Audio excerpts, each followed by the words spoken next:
Hey Waffle Gang, I do hope you're well. My name is Mark and today we're checking out some more Reddit stories, and if you do love a Reddit story, why not consider hitting that like, subscribe, maybe that notification bell too.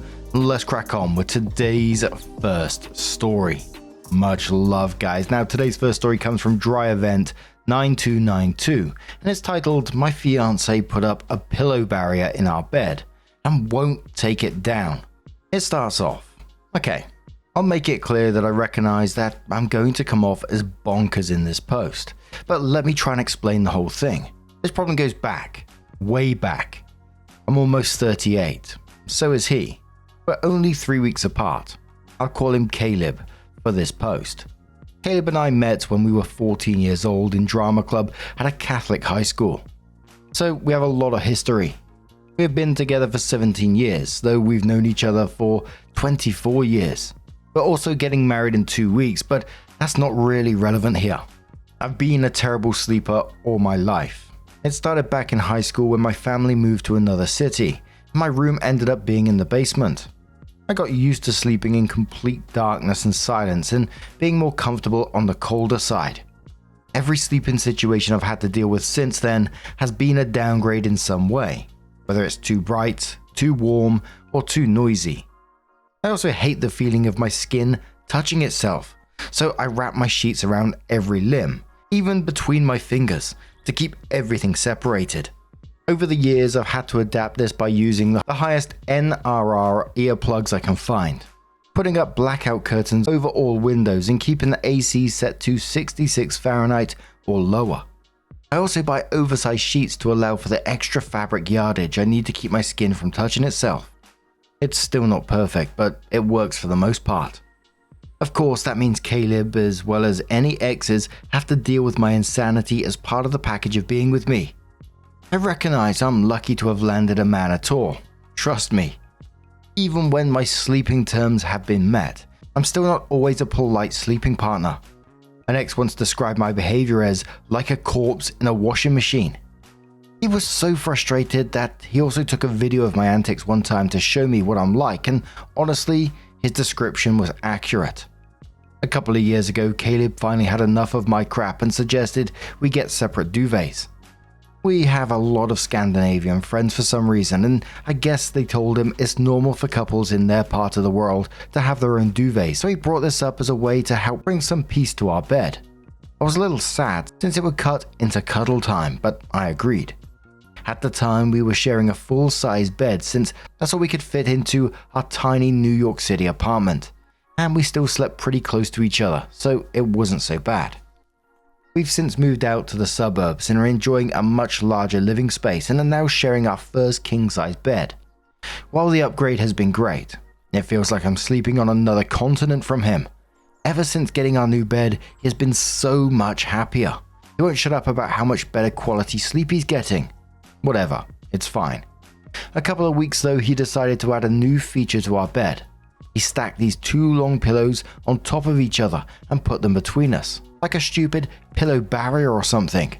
I can't help but feel a little offended that my own fiance doesn't want to even look at me while we're in bed together.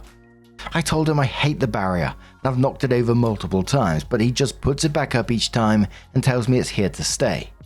Caleb claims it's 1, serves as protection from my violent flailing limbs, and 2, acts as a sound barrier because evidently I also talk a lot in my sleep and sometimes I scream, and 3, blocks some light that seeps in from our bedroom door that we have to keep open because our otherwise giant German Shepherd will lose her mind and make a scene.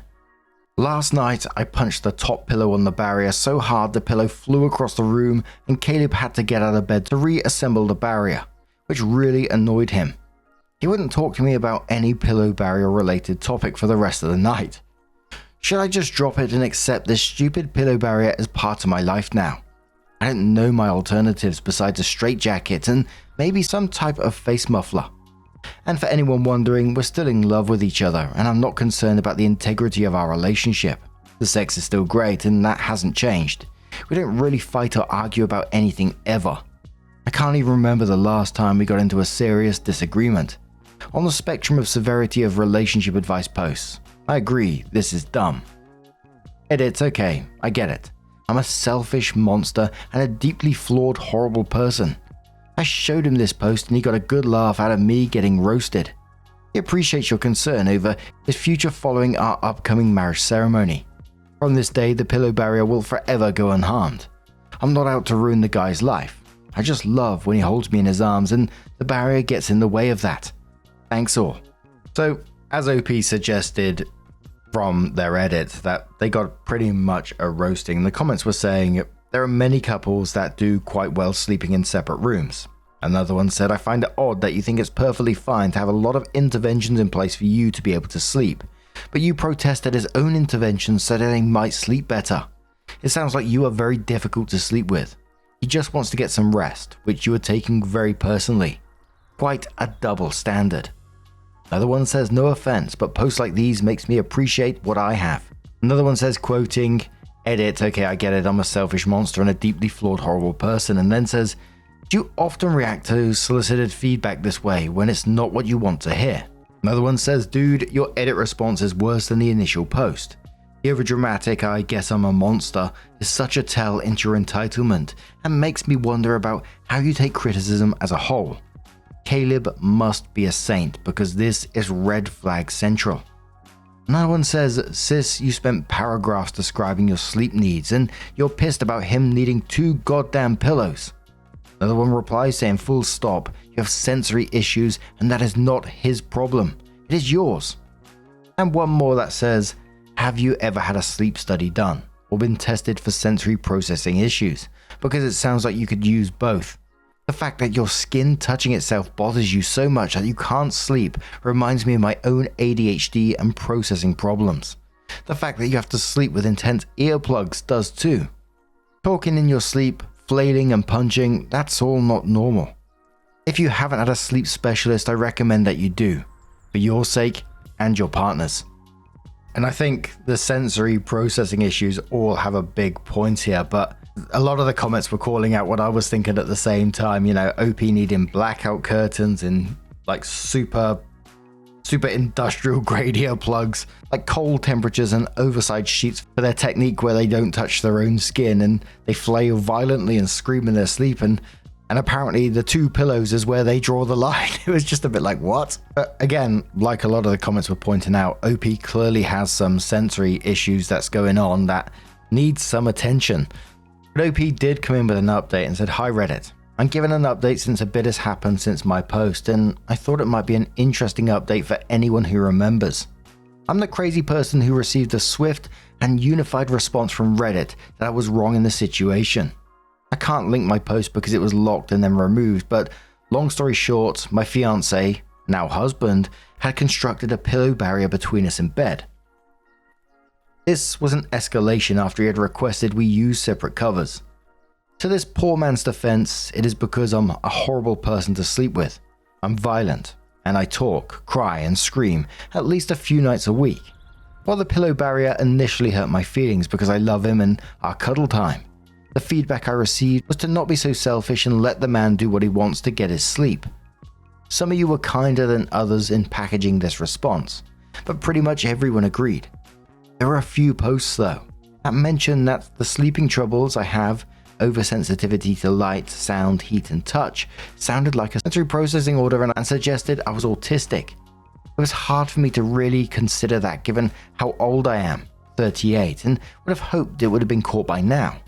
I'm no stranger to psychiatrists or therapy. Well, I started reading up on adult autism, and as I was reading typical symptoms, I swear my jaw was gaped open. All these things I assumed were just quirks or otherwise unrelated characteristics of my personality were all strung together under one diagnosis. Sometimes people being so nervous about when to speak up that I end up not saying anything at all. I went 3 months after starting this new job without saying a word during meetings, and then crying afterwards because I thought I was stupid and didn't deserve the promotion. Difficulty coping with change. Went into a deep depression after a new job, after engagement, after we bought a house. Sensitivity to light, sound, smell, touch. I hate being touched or hugged by anyone other than my husband. Embarrassingly, I do make a lot of weird sounds and voices. I just thought I was a little quirky. But I guess it's deeper than that. The thing that got to me were autistic meltdowns. The entire reason I ever sought out therapy was because there were so many occasions where I honestly could not control my words or actions, totally blinded by emotion. I assumed there was some degenerate characteristic I inherited from my abusive father. Luckily for me, the worst that's ever come out has been a snippy email or a bitchy interaction at work. Nothing to breach professionalism, but still, these things would get me so worked up they'd consume me. I'd fixate on it for hours, sometimes days. Most times I wouldn't have an outburst, but keep it inside and be filled with blind rage so strong all I could do was hold my head and cry and wait for it to be over. I'd write scathing emails to people and then delete them. Make up imaginary conversations where I really let them have it, and in general just stewed in my anger. It was so bad sometimes I'd just shake and hold myself in my office to try and calm down. I started meeting the psychiatrist to control that, which has been successful so far, I'm happy to say. Well, anyway, I told my therapist about all of this and he referred me to a specialist, a child behavior specialist. It was a little embarrassing sitting in a waiting room designed for kids as a 38-year-old, but life goes on. We spent a while talking and she asked a lot of questions, but ultimately decided that my behaviors and thoughts are consistent with ASD. It's rocking my world and a lot of my self-esteem, but at least it explains a lot. She explained there are a couple of medications that could help my symptoms, but I'm already on Wellbutrin and Xanax and in regular therapy because of trauma I experienced and witnessed at a young age. My husband has been completely unfazed by all of this, at least. From his perspective, even if it's a new label for me, I've been able to piece together a decent life. I make good money, work in a senior leadership position in a healthcare organization. I don't have many friends, but I do have a few, and I love him more than anything, and with the help of my therapist I've spent the last year working on ways to show him how much I care and be more present and loving partner. So there you go. Yes, I'm batshit crazy as many of you confirmed, but now I'm apparently autistic too. Oh, and the pillow barrier still stands. Thanks Reddit, I guess. So, there were some people talking to OP after this. The first one said, don't feel bad about the child behavior specialist. I had to see one as well at 38. Got diagnosed ADD. Made necessary changes to my life and doing much better.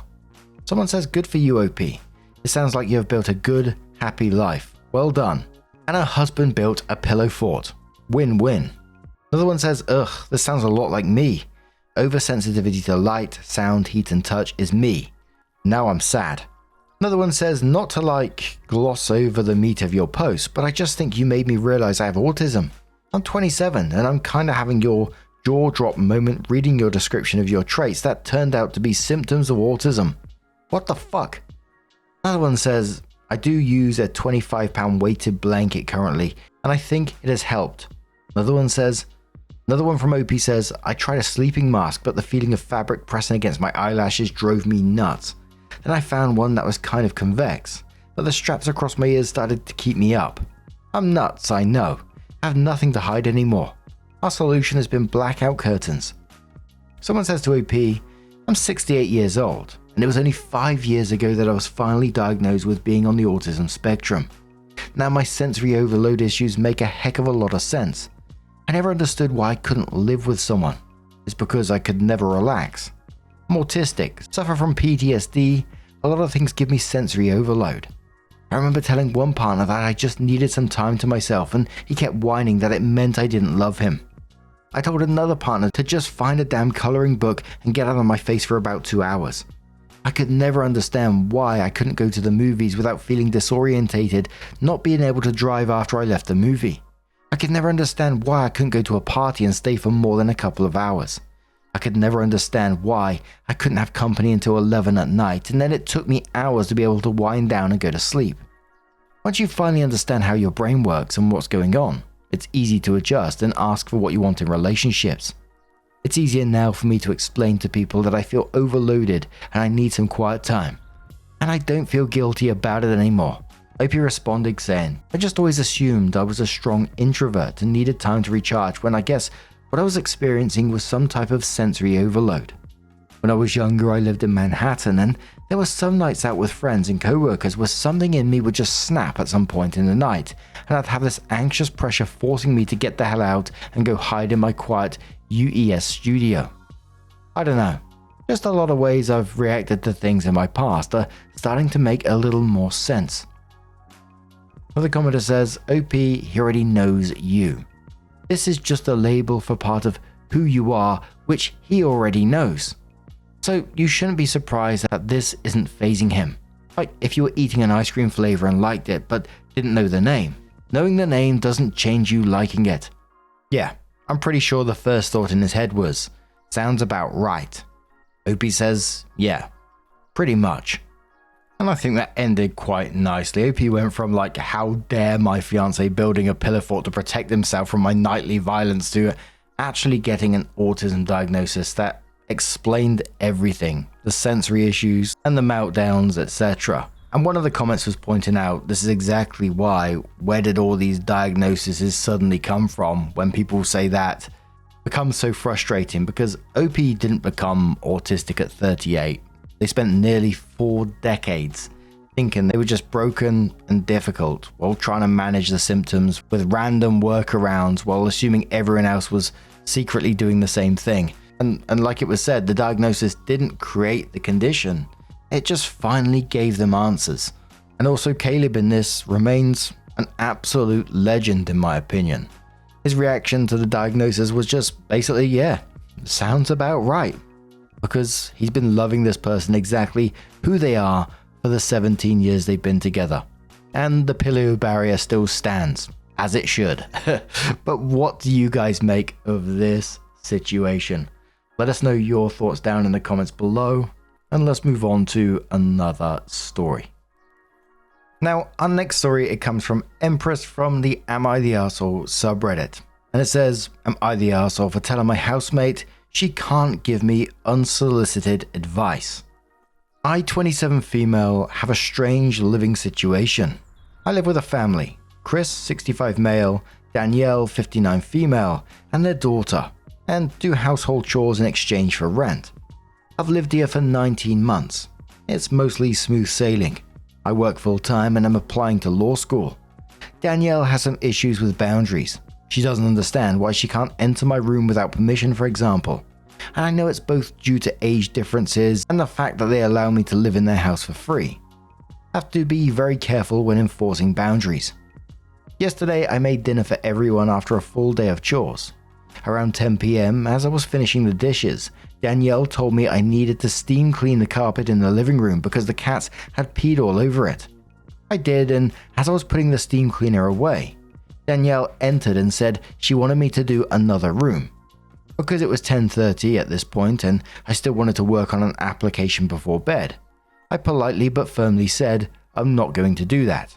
I probably should have said I'll do it tomorrow, but I was exhausted, so I just said no. I put the machine away, submitted my application, and went to bed. Tonight, as I was finishing up my meal prep for the week, Danielle cornered me in the kitchen. I don't want to fight about this, she said, but I wanted to mention something. Last night when you told me you weren't going to clean the other room, I found it rude. You should be careful when you say things like that at work so that you don't get fired. I was floored. I snapped. Danielle, you haven't had a job since before I was born. You don't get to give me advice about how to act in the workplace. Danielle rolled her eyes and huffed. See, I didn't want to fight about this, and walked out of the room. I called after her. Then maybe don't bring it up. Danielle hasn't spoken to me since, and I don't know what's coming. For context, Danielle has only had one job in her whole life, from age 22 to age 25. After that, she quit to raise kids. I grew up very poor. I've been working since I was 14 and supporting myself since I turned 18. They offered to start our arrangement in 2023 because they needed help around the house and I was struggling financially. As for Danielle's work advice, I currently work as a regional manager at a small firm. Not only is her advice outdated, but I can't take it. I'm a people manager. A lot of my day-to-day job involves being polite and unyielding. I think she was frustrated by my setting a boundary, and that's why she brought it up. I know part of my frustration is that I feel powerless to protest most of the time. I'll be moving out in August of this year when I go to law school, hopefully, and my goal is to just make it until then. I'm also really frustrated that Danielle felt like she could say whatever she wanted and then walk away as if I had no right to feel anything. Am I the arsehole for what I said. A commenter comes straight in and says, "Info, you have a rental agreement in writing. Work exchange needs to be clearly defined, including but not limited to hours, availability, no contact places / times, tasks, etc. Someone who's demanding you steam clean 2 rooms at 10:30 p.m. is highly suspect. Chores is too often seen as women's work, aka undervalued and unpaid invisible labor. However, invisible labor done by women is incredibly expensive both in cost and time, aka you may be doing more than would cover the cost of your rent. I'm also inferring from your post that you're most likely downplaying their requests." Opie replies saying, "There is no agreement in writing.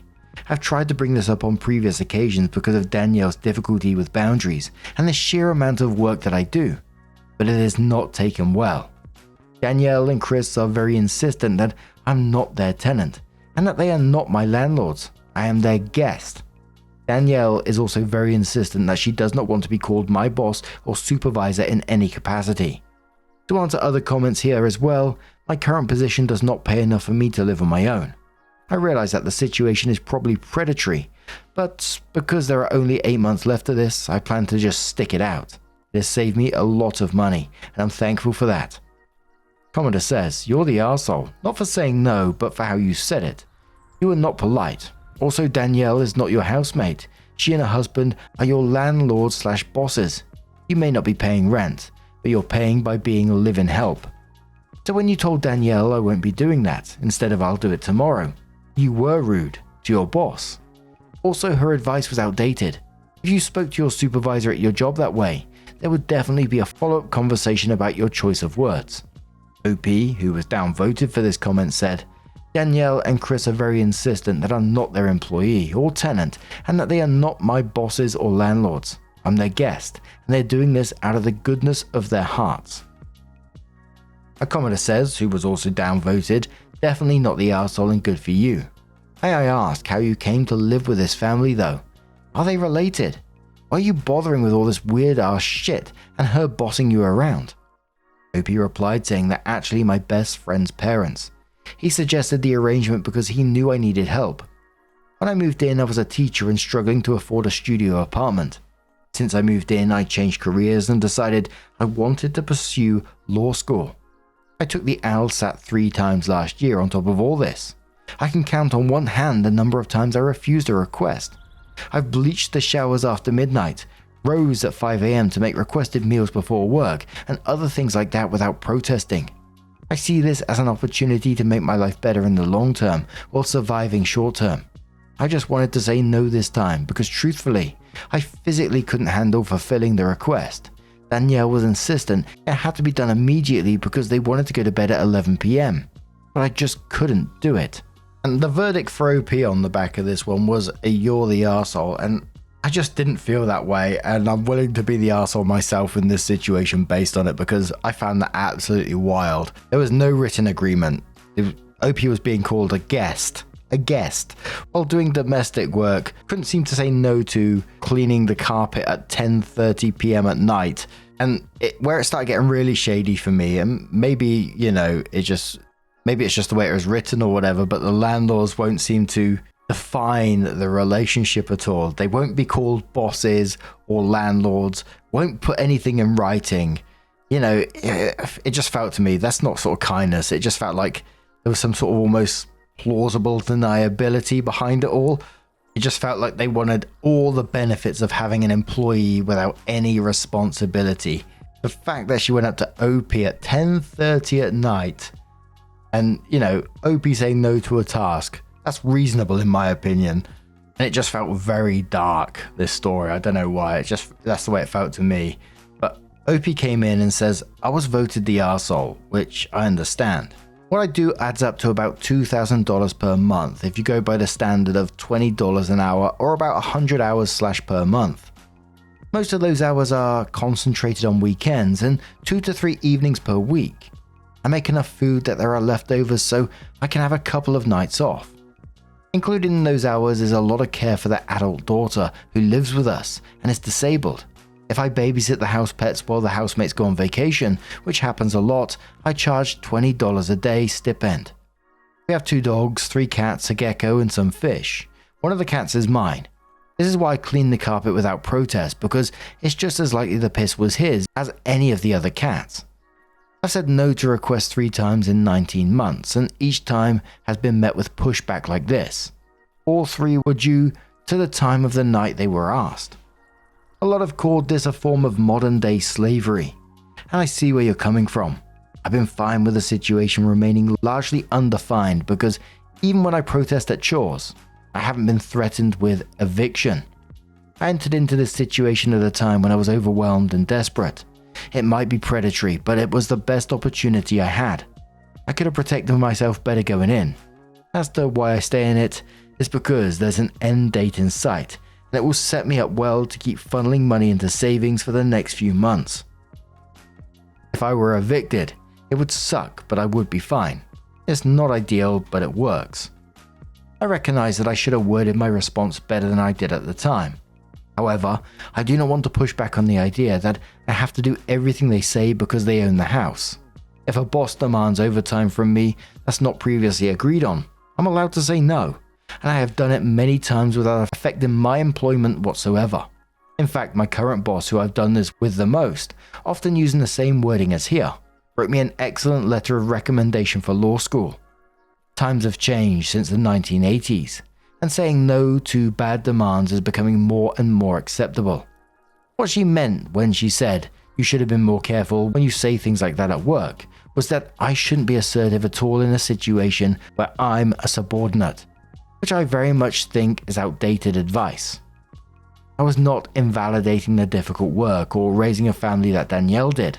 I would not dream of offering someone else parenting advice because I haven't been in their shoes.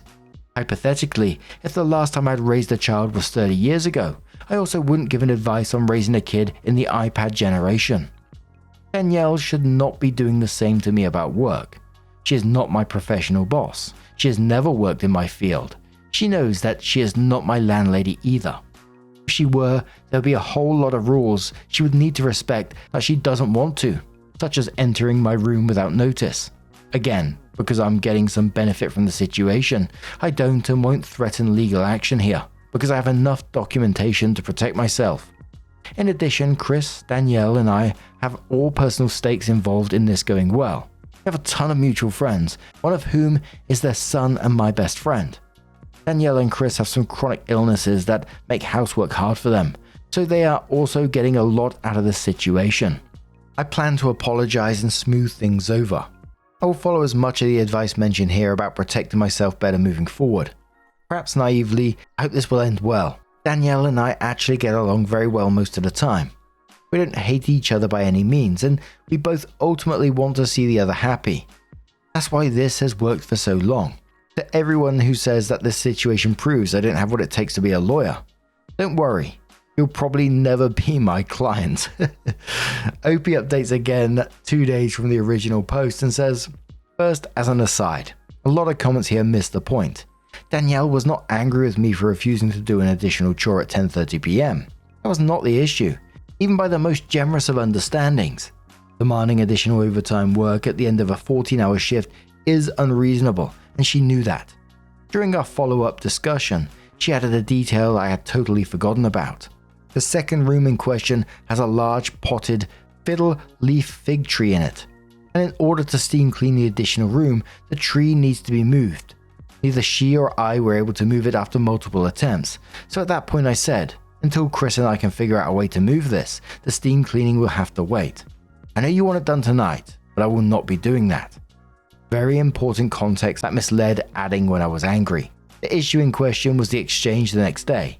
As to how I responded the second day when she came to confront me on my wording, for that I understand that I was absolutely the arsehole.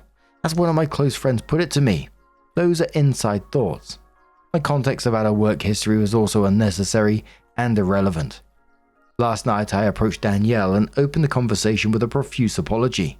No qualifiers, no protest, just that I was rude during our kitchen conversation and I need to apologize.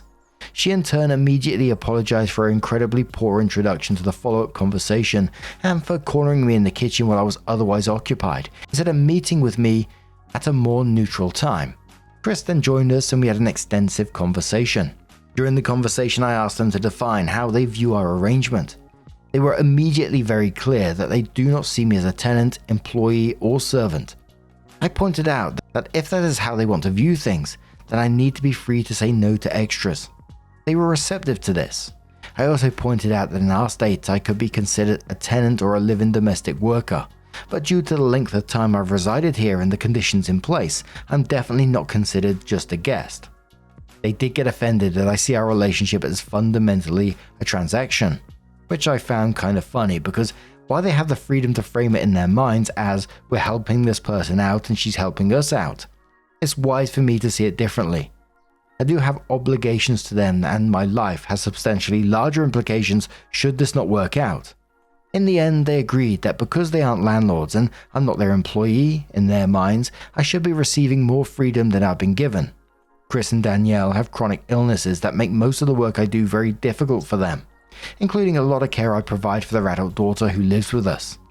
We then outlined again exactly what my responsibilities are and what they are not.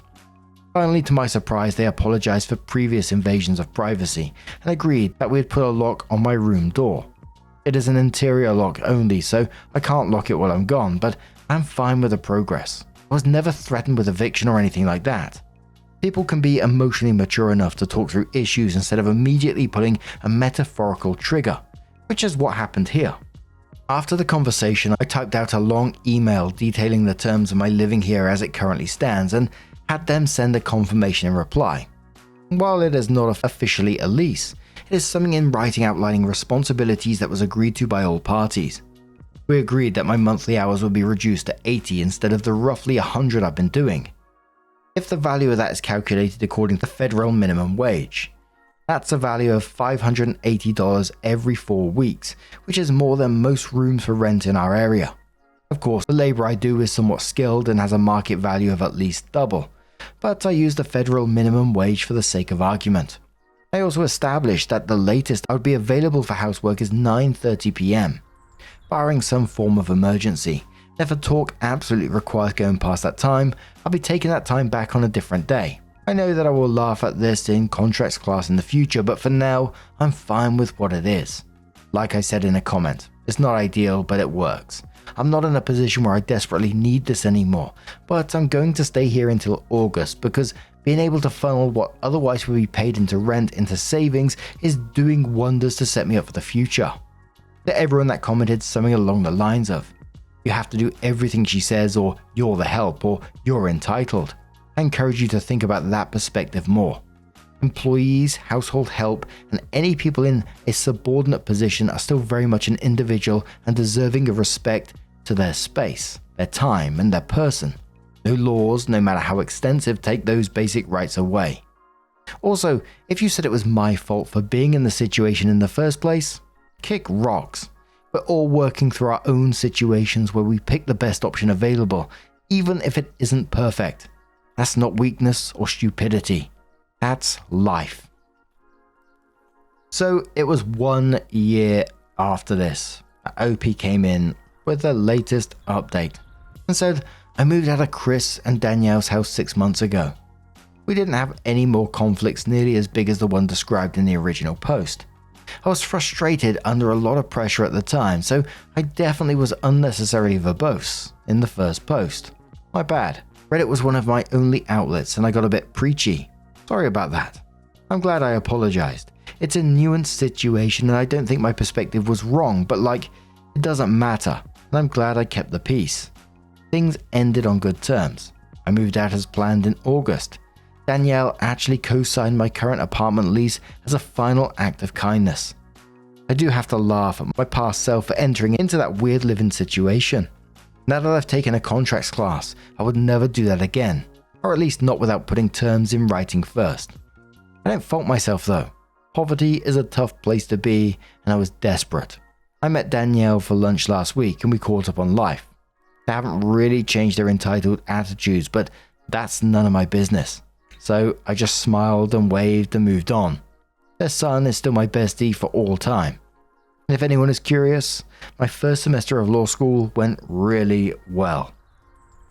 And it's one of those stories that I found sad in a lot of ways. Good for OP for now, for the latest update and getting themselves out of that situation. You know, her new lease, law school is going brilliantly for them, and OP seems to be laughing about the whole thing now with the perspective of someone who's literally studied the contracts. And OP's line in there that says, "I don't fault myself though, because poverty is a tough place to be and I was desperate." And you know, that one just hit deep for me. And again, make it help, because as I said in the initial post, OP was voted that you're the arsehole in the situation, which I still find absolutely bizarre. You know, people talking about you have to do everything she says because you're the help. You know, just get in the bin. Nobody, employee, tenant, domestic worker, anyone loses their right to reasonable boundaries. But I'm just so glad to hear OP is doing so much better now. But what do you guys make of this situation? Do you agree with "you're the arsehole" comments? Maybe you got a different opinion on the matter. Let us know your thoughts down in the comments below. And just a huge thank you for being here today, getting involved in the stories. Your love, your support, your time always means the absolute world to me. So thank you so much. And hopefully I'll see you in the next one. Take care and much love. Yeah, man, I remember being so naive when life was good, weather and palm trees. Back in the day, you were everything I need. But then along came a time when you crushed my dreams. Oh yeah, you played me like a fool when you made me believe that the line between love wasn't thick enough to read. Oh yeah, you see we in despair, crime everywhere. You're selling false hope cause you just don't care. Nah, you just don't care. Nah, you just don't care.